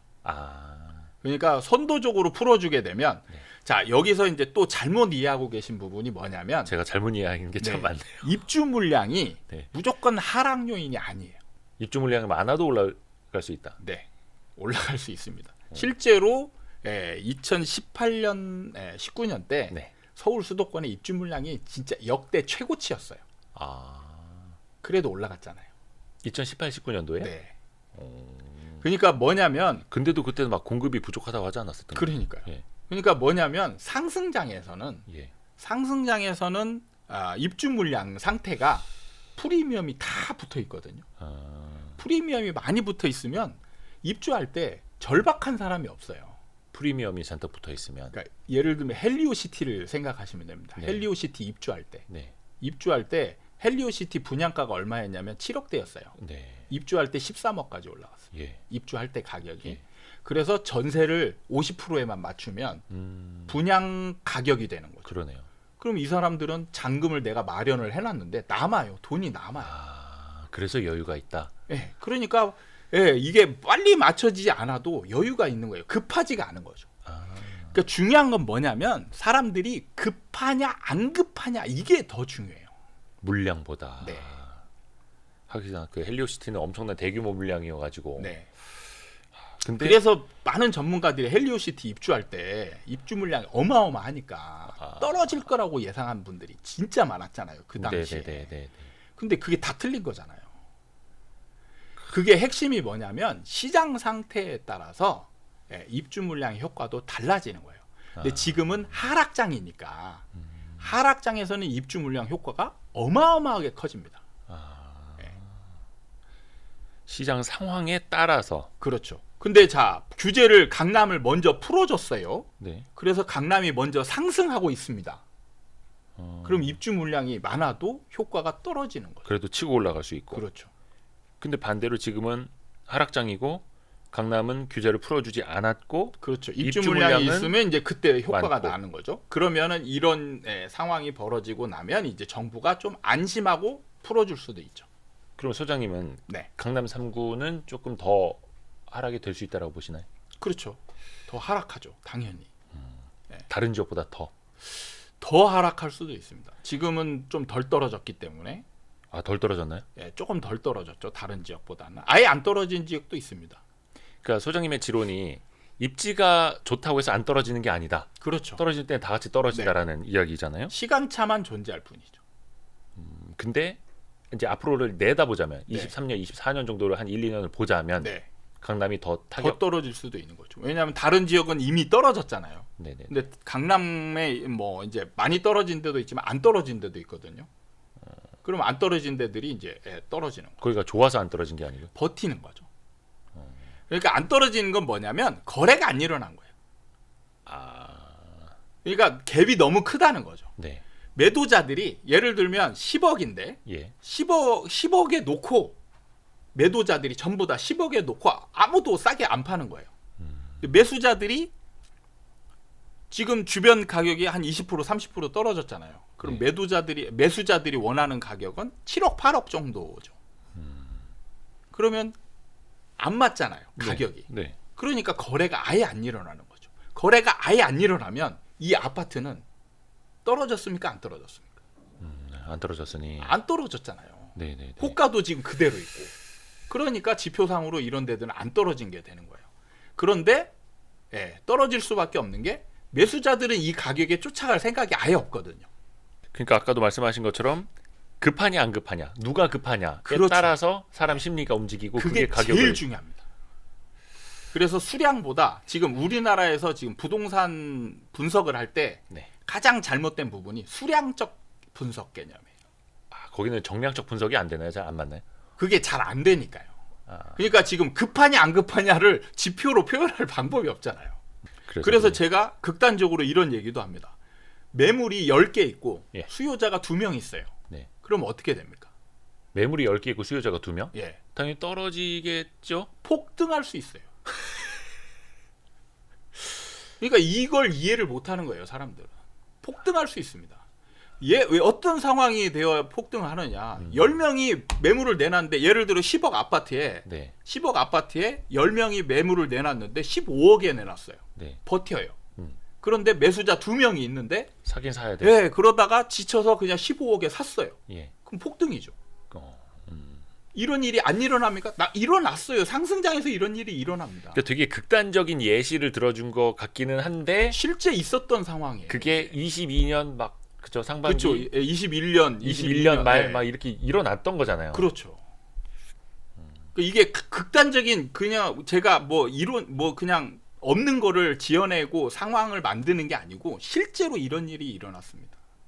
근데 지금은 급한 사람은 매도를 원하는 사람들. 그렇죠. 예. 그러니까 시장의 주도가 중요하거든요. 주도. 예. 네. 그러면은 상승장에서는 매도자 우위의 시장. 그러니까 매도자 우위의 시장에서 매물이 10개가 나왔잖아요. 네. 그럼 호가를 낮추지 않아요. 호가를 다 똑같이 올려버립니다. 그렇죠. 그리고 버텨요. 그러면 매수자들이 좀 떨어지지 않을까 기다리고 있다가 조급해져가지고 쫓아가서 사게 되는 거죠. 그건 우리가 참 최근에 한 2, 3년 사이에 많이 봤는데 네. 2, 3년도 아니죠. 한 4, 5년 됐죠.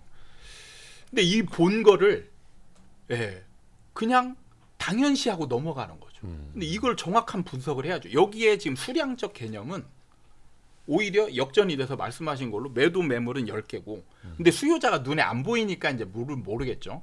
근데 수요자가 실제로 없었거든요. 별로 없었습니다. 그런데도 올라갔다. 네. 그래서 부동산 시장은 수가 중요한 게 아니고 네. 질이 중요한 거예요. 수량보다 질이다. 네. 그래서 제가 적극성이라는 표현으로 이제 얘기를 하고 있는데 어느 쪽이 적극적이냐에 따라서 그쪽으로 움직이게 돼 있는 거예요. 적극성. 네. 수요자의 적극성에 따라서. 그러니까 수요자든 매도자든 어느 쪽이 더 적극적이냐. 그러니까 수요자가 적극적이라는 얘기는 쫓아가서 사겠다는 거죠. 매도자가 적극적이라는 얘기는 팔고자 정말 노력한다는 얘기잖아요. 네. 그럼 가격을 낮추겠죠. 네. 그럼 떨어지는 거죠. 지금은 그 후자. 누가 봐도 그 후자인 상황. 그렇죠. 지금은 어떻게 표현하냐. 매수자는 적극성이 거의 없어요. 그러니까 쫓아가려고 하는 의지가 아예 없는 거죠. 네네. 매도자가 이제 점점 적극성이 많아지고 있는 상황인 거죠. 이런 질문을 드려볼까요? 그러면 네. 이제 규제는 어느 정도 풀렸어요. 네. 뭐 DSR 이게 어떻게 될지는 모르겠습니다만 강남 3구랑 네. 거의 한 80%는 이제 풀렸다라고 직감적으로는 네. 보이고. 네. 근데 금리도 사실 언제 내릴지는 모르겠습니다만 2023년 중으로는 금리가 피크 치고 네. 빠르면 23년 후반, 네. 한 24년부터는 좀 금리 하락 사이클에 들어가지 않을까. 네. 좀 빨리 보는 사람들은 그렇게 봅니다. 네. 그러면 아까 말씀하신 것처럼 네. 금리도 낮아질 수 있고 규제는 이미 풀린 상황이고 네. 그럼 그 상황에서 뭔가 돌아설 수 있을 텐데 그럼 그때 되면 이제 하락 사이클 5년 간다라는 말이 바뀔 수 있는 건가요? 아니요, 없습니다. 왜 갑자기 단호하게 이렇게 바뀌지 않아요. 그런 거는. 아니 아까 금리도 중요하다면서요. 그게 순서가 중요하고 임팩트가 중요해요. 그러니까 아까 분명히 제가 듣기는 들었는데 네. 이거 또 여쭤보는 거예요. 네. 중요한 질문이니까. 규제가 풀린 상황. 네. 그리고 금리도 낮아진 상황. 네. 근데 이제 순서는 하락장일 때 풀었다. 네. 사람들이 심리를 못 돌린다 이건데. 네. 네. 그래서 다 풀어놓고 다 낮춰놓고 낮아지면 심리가 돌아설 수 있지 않겠느냐는 질문인 거죠. 심리가 돌아서려면 네. 임팩트가 있어야 돼요. 충격. 예. 자, 금리가 예. 충격이 되려면 네. 금리가 예를 들어 금리가 지금 막 인상하다가 금리가 멈췄어요. 충격적입니까? 금리가 0.25% 내렸습니다. 네, 충격적입니까? 적어도 충격적이려면 울트라 스텝 적어도 자이언트 스텝은 나와야 되지 않을까요? 올릴 땐 그렇게 올렸는데. 예. 근데 지금 상황에서는 그런 상황이 나오기가 어렵겠죠. 그러니까 올라가다가 갑자기 자이언트 스텝으로 딱 내렸어요. 그러면 임팩트가 있죠. 어느 정도. 근데 그렇게 되면 사람들의 자극을 줄 수가 있겠죠. 그러니까 갑자기 사람의 마음을 한 방향으로 이렇게 쏠리고 있는데 그 마음을 확 바꾸려면 임팩트가 있어야 돼요. 그게 정책이 가장 임팩트가 있는 거예요. 왜냐하면 정책이라는 건 없다가 갑자기 뭔가가 팍 쏟아지는 거죠. 그래서 임팩트가 있는 겁니다. 그래서 순서가 바뀌고 이러면은 제가 상승 작용을 할 수 있을 거라고 얘기를 한 거예요. 그게 뭐냐면 금리 인상이 멈춰 있고 그러면 이제 뭔가 상승 에너지가 좀 쌓이는 거잖아요. 그런 상황에서 임팩트 있는 정책 규제 해제가 탁 쏟아졌어요. 그러면 이건 임팩트가 있는 거예요. 예상치 못한. 그러니까 지금 사람들이 반응을 막 관심이 있어 하는 건 뭐냐면 임팩트가 있기 때문에 그러잖아요. 이 책에서 그 주식 시장을 많이 이제 비유해서 쓰셨습니다만 네네. 말 그대로 서프라이즈, 그렇죠. 어닝 서프라이즈 네. 막 이런 것처럼 나타나야 사람의 마음을 갑자기 전체적으로 갑자기 돌려야 그게 일어나는 거잖아요. 그러려면 임팩트라는 게 있어야 돼요. 가까이 보면 지난 팬데믹 당시에 네. 이게 이 팬데믹 때문에 사람들이 이제 뭐 직장도 잃을 수 있고 자영업도 힘들어지고 그래서 집값이 떨어질 것이다라고 전망을 했으나 네. 그때 공격적으로 기준금리 인하 빠바박 네, 네. 낮췄게 됐고 그래서 유동성이 풀리면서 집값이 또 엄청나게 올라갔고 네, 네. 글로벌 금융위기 당시에도 그랬다 하더라고요. 네. 2008년 이후에 이제 금리 빠르게 내리면서 그때 그 전에였나? 집값이 많이 떨어졌던 것이 네. 거의 V자로 반등을 했다라고. 네, 네. 그런 임팩트도 하나의 사례가 되겠네요. 그러니까 그때는 금리가 떨어지면서 정부가 이명박 정부가 네. 규제를 다 풀었거든요. 네네네. 그런 게 이제 겹치는 거죠. 그래서 이제 상승을 했다가 네. 정부가 다시 규제로 좀 묶었거든요. 네. 그러니까 이제 하락 전환하면서 이제 계속 주구장창 떨어지는 거죠. 근데 그러려면 돌아서려면 한 방에 임팩트가 있거나. 그렇죠. 항상 임팩트라는 게 있어야 돼요. 임팩트. 그래야 뭔가 에너지가 제가 이제 트리거 네네네네. 이 트리거가 괜히 트리거가 아니에요. 어. 임팩트가 있어서 뭔가 사람의 마음을 탁 움직일 수 있는 그러니까 하락장 상승장에서 하락장으로 돌릴 때도 제가 규제의 누적 효과를 얘기했잖아요. 네. 근데 그걸로 시장을 절대 못 돌려요. 그러니까 방아쇠 효과. 그렇죠. 뭔가 이제 빵 트리거가 소리가 생겨야 나고. 됩니다. 트리거가 생겨야 이게 전환이 되는 거지.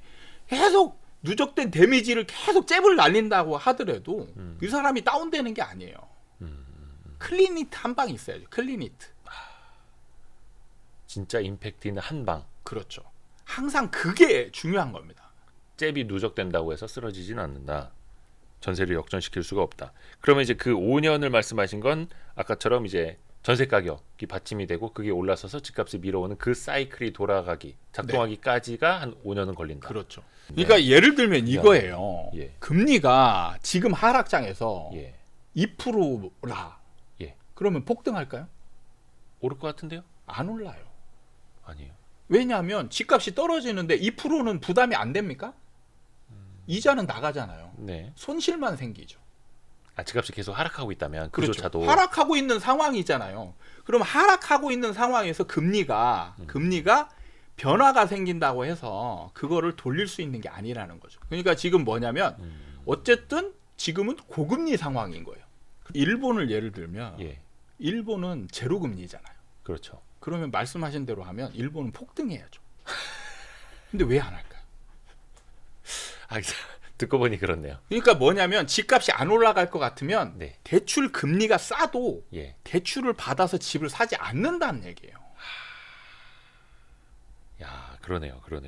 3.5에서 다시 2%로 가면은 집을 사게 되지 않을까 싶은데 또 일본 사례로 보면 그것도 아니고. 그거는 너무 뭐냐면 수익형 부동산에 포커스가 맞춰져 있는 분들이 하는 얘기예요. 아, 우리나라 부동산은 수익형 월세 상품이 아닌 거예요. 전세 상품이지. 시세 차익형인데 시세 차익형일 때는 금리가 미치는 영향이 굉장히 작아요. 오히려. 네. 그래서 방향이 같을 때만 큰 힘을 내고 방향이 다를 때는 그 이자가 이 시세 차익이 생기느냐 떨어지냐에 좌우할 수 없는 거예요. 예를 들면 집값이 올라갈 때는 막 억씩 올라가잖아요. 네. 근데 금리가 막 올라가요. 네. 그럼 금리로 인해서 손해보는 금액이 얼마예요? 아, 몇 천이잖아요. 네. 많아봤자. 네. 네. 그럼 1년에 몇 억이 올라가는데 몇 천을 손해봐요. 그렇죠. 그러면 대출 받아서 사요. 금리 올라가도. 그래 왔죠. 네. 그러면 영향이 없잖아요. 금리 인상이 되고 있는 거는 하락 요인이잖아요.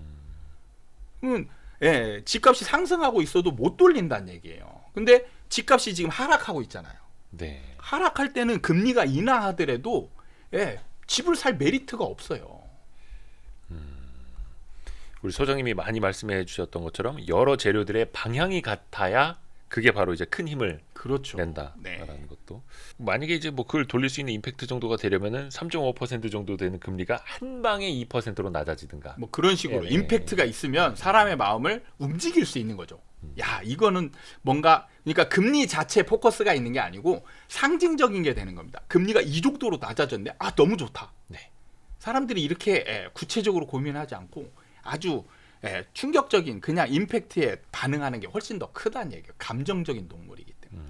지금 시점에서 그러면 어떤 뭐 투자 수요가 됐던 실거주 수요가 됐던 요거는 이제 굉장히 조금 보수적으로 말씀을 해 주셔왔고 수익형 부동산이라든가 이런 쪽도 지금은 좀 관심을 가질 때가 아니라고 혹시 보세요? 저는 수익형 부동산에 대한 이해도는 아파트에 비하면 이제 훨씬 떨어지는데 그 아파트 전문가셔서 수익형 부동산도 저는 사이클이 있다라고 보고요. 사이클을 봤을 때 지금 수익형 부동산이 올라가는 사이클에 있는 거는 제 기준으로는 하나도 없습니다. 하기사 수익형 부동산도 그냥 월세가 목적 자체는 아니고 월세와 어차피 내가 이걸 팔았을 때 시세 차익을 같이 노리는 거니까.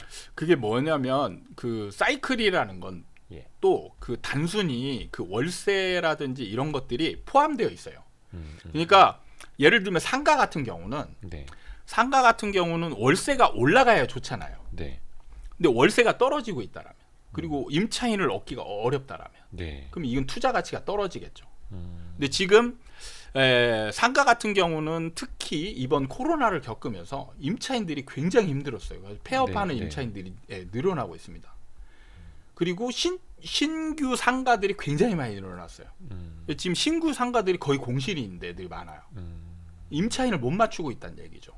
이런 상황이 되면 사실 투자 메리트가 별로 없는 거죠. 정말 이제 다른 거 그냥 무시하고 월세 수익만 얻겠다. 그러면 지금 임차인 맞춰져 있는데 이런 데를 그 가격, 그대로 시세대로 이제 사면은 나쁘진 않겠죠. 근데 또 상가 투자를 해서 이제 월세를 얻는다고 해도 요즘에 이제 뭐 은행 예금만큼도 월세 수익이 안 되니 그렇죠. 안 될 수도 또 그게 있는 또 거죠. 고민이에요. 그러니까 월세를 올릴 수 있는 그러니까 사이클이 단순히 그 상가의 매매 시장뿐만 아니고 임차인들의 그 자영업 시장도 활성화되어 있어야 상가 같은 게 올라가는 게 크게 되는 거죠. 그렇죠. 가장 기본이 되는 거는 사실 수익형 상품에서는 임차인이 주거든요. 그러니까 임차인이 잘 되고 있어야 그래서 월세를 올려도 그거를 수용해 줄 수 있는. 그렇죠. 수용하고 그로 인해서 매매 환상 가격이 올라가고 꼭 먹고 알 먹고 이런 상황이 되는 거죠. 그리고 이제 뭐 지산이나 여러 가지 상품들이 똑같이 폭등을 한번 겪었잖아요. 지식산업센터. 그렇죠. 네네네. 지식산업센터 그다음에 뭐죠? 지금 요즘 유행했던 생활형 숙박시설 이런 것들이 다 분양시장에서 폭등을 겪었어요. 그런 다음에 지금 꺼지고 있는 상황이거든요. 그러니까 지금 결코 좋은 상황은 아니라는 거죠. 그래서 저는 정부의 규제가 많이 풀려서 뭔가 좀 다른 포인트가 있지 않을까 싶었는데 사실 시기를 잘 조절하고 그 세기를 조절하면 사실 시장을 돌릴 수는 있긴 해요. 뭐 이제 말 그대로 임팩트를 주는 그렇죠. 정책? 임팩트를 엄청나게 크게 주면 시장을 돌릴 수 있습니다. 근데 제가 지금 정부가 참 대단하다 이런 표현을 하는 게 뭐냐면 시장의 방향을 정해놓고 그 방향에 부작용이 일어나지 않게끔 조절을 하고 있는 게 눈에 보이니까 그래서 대단하다라고 보는 겁니다. 그러니까 실수를 안 한다는 거죠. 어떻게 보면 이제 굉장히 유능한 파일럿, 네, 운전사인데 그렇죠. 이렇게 승객이 멀미하지 않을 정도로 잘 운전을 하는. 근데 약간 그것도 그래요. 우리나라 이제 가계부채가 원체 크다 보니까 집값이 여기서 더 많이 떨어지면은 안 될 것 같고, 그리고 또 이제 경기를 부양을 하려면 또 소비를 촉진하려면 자산 가격 부양시키는 것만큼 또 확실한 대책이 없지 않습니까? 근데 그 필요에 의해서 그 카드를 꺼내 드느냐는 이제 정책적인 판단이 되겠지만 그럴 필요까지는 아직 없으니 정부도 요 정도. 오히려 저는 그 부분이 그 여기서 그 집값이 더 올라가면 그게 뭐 경기를 부양하고 이게 문제가 아니고 더 위험해진다라고 오히려 집값 수준 자체가 너무 높아져 버렸으니. 그렇죠. 그래서 지금 집값이 어느 정도 떨어져야 떨어지고 난 다음에 사실은 완만한 상승이 정부가 가장 바라는 가장 좋은 상황인 거죠. 연착륙을 시키고 완만한 상승. 거기에서 또 완만한 상승까지. 네. 사실 그게 진짜 어려운 건데요. 어려운 거죠. 사실은 불가능에 가깝습니다. 이거를 이제 뭐 정치적인 이념에 따라서 이제 달리 이제 접근을 해 왔던 건데, 그래서 이제 규제로 이걸 때려잡느냐 이거였는데, 뭐 사실 뭐 정권이 바뀌면서 뭔가 특별한 걸 해서 시장이 잡힌 거는 또 사실은 아닌데. 그러니까 정확히 알 거는 뭐냐면 네, 시장이 먼저예요. 그렇죠. 정부가 뭘 해서 시장이 바뀌는 게 아니고 네, 시장이 먼저 방향이 정해져 있고 정부는 그에 맞춰서 대응을 하는 것뿐이에요. 그러니까 문재인 정부 때문에 집값이 올랐다. 이거는 잘못된 평가입니다. 뭐 그때는 글로벌리하게 다 올랐으니까. 그러니까 문재인 정부 때에 우연히 재수 없게 네. 폭등 상황에 정부가 된 거예요. 근데 또 규제 일변도로 했던 게 더 부작용을 많이 아니요, 가져와. 근데 규제를 해야 됩니다. 아 그래요? 안 하면 더 많은 폭등이 못 잡아요. 예. 그 시장을 잘못 이해하는 분들이 시장주의자로 이제 얘기를 하면서 네. 자동 능력이 있다라고 얘기를 하는데 네. 그거는 일반적인 안정된 시장 하에서의 조건이에요. 과열된 시장에서는 절대 자정작용 이게 언제 일어날지 모르는 거예요. 시장의 자정 기능. 네. 근데 사실 그게 이제 고장난 시장에서는 안 된다라는 그렇죠. 거죠. 그래서 뭐 수정 자본주의가 나오고 하는 거고. 그러니까 폭등 상황이었잖아요. 예, 폭등 예. 상황인 건 이미 안정 시장을 벗어난 겁니다. 아하. 예. 그러니까 제가 투기 시장이라고 표현을 하는데 예. 투기 시장화된 시장에서는 시장을 그대로 두면 난리가 나는 거예요. 요게 근데 뭐 한 오래된 얘기는 아니고 한 십몇 년 네. 정도의 시계열만 놓고 보면 이게 편견일 수는 있습니다. 네, 네. 조금 오해를 불러일으키는 질문이 될 수도 있는데 여쭤보자면 네. 왜 보수 정부 때는 규제를 풀어도 집값이 안 오르고 네. 왜 진보 정부일 때는 집값이 오르고 막 규제를 해도 못 잡고. 그것도 이런 거 진짜 있지 않습니까? 편견인 게 예. 편견인 게 일단 가까운 사례로 가면 박근혜 정부가 있었거든요. 네. 박근혜 정부 때 보수 정부였잖아요. 네. 집값이 떨어졌냐? 집값이 안 좋았다고 생각을 하는데 후반기에 좀 올랐다고 보고. 박근혜 정부는 전반기부터 후반기까지 다 올랐습니다. 아 그랬나요? 네. 그러니까 우리가 느끼는 거는 제가 이제 이거를 잘 봐야 될 게 올라가는 초창기에는 분위기가 안 좋다라고 생각한 거죠. 네네네. 그러니까 박근혜 정부가 언제부터 언제까지죠? 2013년 3년부터 17년까지인가요? 예, 맞아요. 17년까지죠. 그러니까 그 시기에 보면은 우리나라 그 부동산 시장이 올라간 시점이 언제냐면 본격적으로 올라간 게 14년부터입니다. 14년부터 13년부터 서서히 올라가서. 아 그러면 그때 그 빚내서 집 사라 나온 게 2013년 즈음이었으니까 네. 맞죠? 13년. 그러니까 그때는 뭐냐면 집값 올라가는 정도는 약했던 거죠. 그때 대신 이제 박근혜 전세난이 정부, 심했으니까. 박근혜 정부 초기. 예. 초기에는 그러니까 매매 시장에 포커스를 둘 필요가 없는 상황이었죠. 그러니까 급한 불. 전세 시장만 일단 잡는 게 포커스니까. 그러면은 사실 가장 좋은 방법이 뭐냐면 임차인들이 자가로 변하는 게 가장 좋은 거예요. 어떤 시장이에요? 아니면은 전세난을 잡기 위해서. 전세난을 잡기 위해서. 전세난만 잡기 위해서는 예. 임차인이 자가로 변하는 게 가장 좋은 겁니다. 왜냐하면 수요가 그렇죠. 전세 수요가 넘어가는 그냥 거죠. 매매 수요로 예. 넘어가는 거니까. 그래서 빚내서 집 사라 한 거예요. 근데 그게 결국 시차를 두고 예. 매매 시장을 조금 더 올리게 올렸던 되는 거구나. 그런 상황이 된 거죠. 그러니까 박근혜 정부 때만 보자면 예. 집값이 올랐어요. 음. 그리고 규제를 내지 않고 부양책을 내. 네네네. 그러니까 대출 규제도 뭐냐면 고 보수 정부 때는 집값이 떨어지고 네. 진보 정부 때는 집값이 올라가고 지금 이미 박근혜 정부 때부터 어긋나 있는데 그거는 생략하는 거죠. 근데 임팩트가 없었기 때문에 그런 거죠. 박근혜 정부 때 사실은 굉장히 어려운 집값 상승 상황을 겪었는데 문재인 정부 때가 훨씬 강하니까 그 효과가 남아있지 않은 겁니다. 그것도 막 대출 규제나 부동산 규제를 풀자마자 집값이 당시에 올랐던 것도 아니고 약간 이제 바닥을 다지다가 이렇게 올라간 걸로 저는 그렇죠. 기억을 하는데. 그러니까 이건 뭐냐면 필연이에요.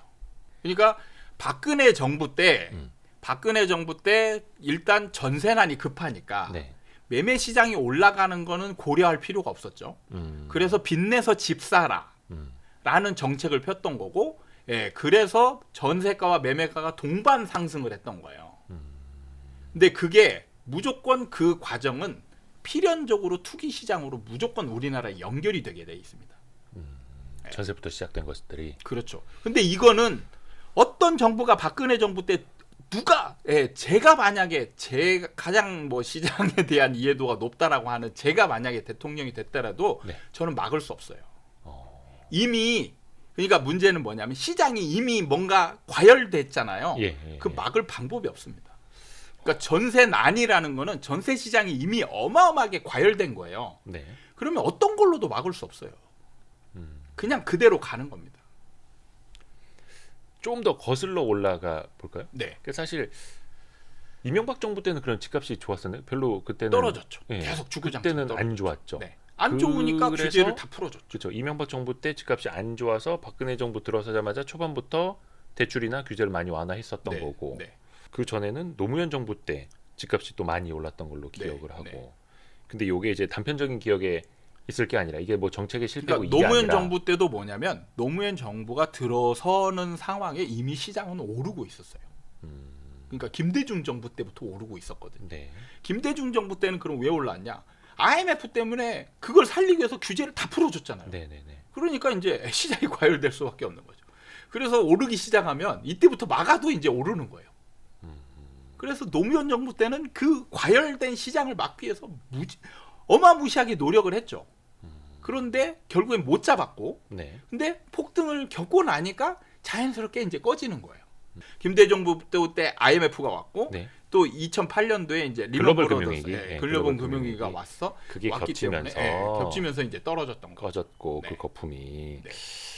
그러니까 이게 또 역사적인 그 거품 이야기 하다 보면은 예전에 노태우 정부 때 뭐 250만 원 공급, 네. 그 재벌집 막내 아들의 그 네 맞아요. 분당 그러니까 개발 이거 나와서 했는데 노태우 그때도 정부 초기에도 집값이 어마어마하게 올라가니까 폭등을 해서. 이걸 막기 위해서 공급을 갑자기 일기 신도시를 그냥 200만 원으로 그냥 진짜 공급을 확 해버리니까 네. 그 이후로 진짜 그 너무 많은 공급이 한 번에 쏟아지니까 아. 그걸 소화하지 못해서 쭉 빠졌어요.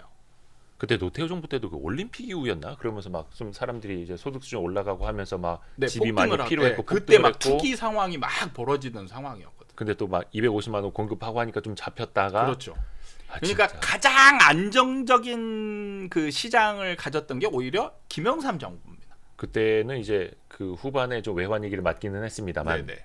아, 그때는 안정적이었나요? 네, 어느 정도 다른 뭐 시장에 비해서 예. 등락폭이나 이런 게 좀 상대적으로 덜했던 시기죠. 그거는 그 앞전에 공급 물량이 좀 있었어서 그런 그렇죠. 건가요? 예, 그걸 소화하느라고 이제 힘든 시기였죠. 야, 이렇게 또 사이클을 역사적으로 이해를 하니까 좀 재밌네요. 그러니까 이게 저는 우연적인 게 너무 강하다. 예. 아, 그러니까 우연히 노무현 문재인 정부가 폭등할 때 그 시기에 정부를 잡았던 것뿐이에요. 근데 뭐 그때 정책을 잘못 쓰고 네. 막 이런 것보다는 네. 그러니까 시장이 과열되면 정부 입장에서는 막아야 되잖아요. 그렇죠. 뭐 정부가 방관하지 그러니까 입장을 바꿔놓고 보면 뻔한 얘기거든요. 아. 과열된 시장을 잡으려고 한다면 뭐 어떤 정책을 써야 될까? 없어요. 똑같이 써야 돼요. 근데 또 그냥 놔둘 수는 없고 예, 규제는 놔둘 해야 수는 되고 없어요. 예. 그러니까 똑같은 정책 쓰는 겁니다. 이게 또 이제 앞으로 어떻게 될지는 모르겠습니다만 지금 2023년 버전은 약세장이고 여기서 규제를 완화하더라도 임팩트가 없으면 이 하락장은 또 잡을 수가 없고 그렇죠. 지금 근데 뭐 이미 이제 임팩트 있는 거 다 풀어놔서 다음에 푸는 게 임팩트 있는 게 나오기가 어렵죠. 이제는 강남 이제 풀어주는 시기가 언제냐? 좀 이제 뭔가 에너지가 올라갈 에너지가 쌓여 있는 상황에서 풀어주느냐 아니면 또 하락 요건이 있는 데서 풀어주느냐 조금 다를 수 있겠죠. 아예 안 풀어주느냐? 네. 또 있을 수 있겠고 네. 그러면 또 우리가 뭐 한 3년 뒤에 5년 뒤에도 뭐 이현철 소장님하고 계속 이야기를 하겠지만 네. 그때 되면 지금 풀어놓은 게 막 네. 그렇죠. 다음 정부에 그렇죠. 어마어마한 상승 효과를 불러일으키는 에너지 동력이 되는 겁니다. 아 우리는 그걸 관찰해야겠네요. 그걸 계속 그래서 정책을 계속 관심 있게 보고 이해를 하라는 게 그겁니다. 그냥 지금 뭐 예를 들면 하락을 원하는 사람 입장에서는 규제를 막 풀어주는 게 사실 분통 터뜨리고 뭐 열받을 일이죠. 그러면 내가 이걸 공부를 해서 야 규제가 누적됐으면 나중에 집을 사면 되는 거죠. 그러니까 왜 경착륙하게 내버려야 되지 왜 연착륙 시키려고 해? 이게 아니라 그렇죠. 과거의 사이클과 정책의 변화 이런 걸 보면서 내가 이용해서 거기서 돈을 벌면 되는 거죠. 지금 풀리고 있는 규제, 네. 나중에 금리 인하, 네. 그다음에 이제 전세가 변동, 미분양 해소되는 거 그렇죠. 이렇게 보면서 내가 스스로 부동산 시장을 공부하고 진입할 수 있는. 그렇죠. 내가 적극적으로 대응을 하는 게 중요하지. 내가 이미 방향을 저 밑으로 정해놓고 그걸로 안 해준다라고 막 분통 터뜨릴 일이 아니라는 거죠. 정부 입장은 음흠. 계속 하락하는 게 결코 좋은 상황이 아니에요. 그렇죠, 그렇죠. 예. 개인 입장에서는 야 내가 집을 2억에 사면 얼마나 좋겠어요. 개인의 포지션에 따라서. 네. 근데 정부 입장에서는 10억 됐던 게 2억으로 떨어지면 망하는 거예요. 그렇죠, 그렇죠. 그 경제 자체가 망하는 겁니다. 투자자 혹은 실수요자 누구나 그것을 같이 이제 공부를 하면서 다음 텀을 이제 대비해야 하는. 그렇죠. 그러니까 내가 원하는 게 안 올 것 같으면 네. 시장 상황에 내가 적절하게 나한테 유리한 방향으로 대응을 하는 게 좋은 거죠. 그러려면 시장을 잘 읽고 그다음에 정부가 필연적으로 하는 역할 이런 것들을 이해하고 있으면 대응이 쉬워지는 거거든요. 이게 뭐 정치 욕하고 뭐 정부 욕하고 누구 욕하고 이럴 게 아니라. 네, 그럴 필요가 없는 거예요. 정부는 그게 지금 현명한 거죠, 진짜로. 당연한 이렇게. 일을 하고 있는 겁니다. 맞습니다. 정부의 역할에 따라서 문재인 정부 때는 문재인 정부에 맞는 역할을 했던 거고 지금 윤석열 정부에서는 윤석열 정부의 시장 상황에 따른 역할을 지금 충분히 수행하고 있는 겁니다. 또 이제 어떤 분들은 그런 거예요. 왜 뭐 정부를 막 감싸주느냐, 어떤 정부를 뭐 두둔해 주느냐, 네. 누구 편 아니냐 이런데 그렇게 생각할 필요 하등 없다. 감정을 개입할 필요가 없어요. 시장에는 그렇죠. 감정을 개입하는 게 아니고 그냥 객관적으로 보려고 노력하고 그 다음에 그거에 따른 나는 어떤 대응을 할 것인가 이걸 고민을 해야죠. 맞습니다. 돈에는 피가 흐르지 않습니다, 여러분. 네. 아파트에는 그 보일러는 흐르긴 합니다만 그 따뜻함과 우리가 투자나 실수요 측면에서 보는 것도 달라야 되는 거죠. 네. 냉정하게 봐야 되겠고. 와, 오늘도 진짜 많은 걸 배웠습니다. 네. 예, 우리 항상 모실 때마다 우리에게 많은 지식과 지혜를 전해주고 계시는 아파트 사이클 연구소 이현철 소장님, 오늘도 감사합니다. 아유, 고맙습니다. 수고하셨습니다.